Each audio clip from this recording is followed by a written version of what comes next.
Nk'uko mubimenyereye ni radiyo byumva ibibwire nyoko ivugira muri gato. Nk'uko mubibona aba basore murabibona ko ni abasirimu rwose. Uyu bamwita Gaby murabibona, uyu bamwita Kojya cyangwa Kojyani. Muramubona rwose ni umusirimu bigaragara. Ariko aba basore twabasuye muri gato biradutangaza biradutungura. Dore sito kuko ihagaze ariko twaje kudutungurwa bw'amakara yarutaga ibiryo. Ubwo nabonaga ikintu cyegereye amakara nkacyegera, naje gusanga ngo ari isafuriya, ariko naje kwibaza ngo iyi safuriya ushobora kuyikubita hasi amakara agatumuka.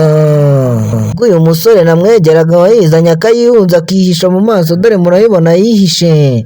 Ariko iyi safuriya dore bose bayikwepesheje, dore nguko uko bimeze n'abayifotorezagaho bayikwepaga. Iyi safuriya y'abarondogoro nanjye numbaza aho bayikuye, niba barayitoraguye muri rumeniyumu cyangwa barayisyaze numbaze. Twakomereje mu byo batetse, nibwo twasanga baratetse ibishyimbo bikaba byaratoye uruhumbu bitewe n'izi safuriya. Aba basore ushobora kubabona ukabona ari abasirimu muhuriye mu nzira, dore murabibonera namwe. Ariko ibyabo murabyiboneye ni ururondogoro isafuriya zicumba.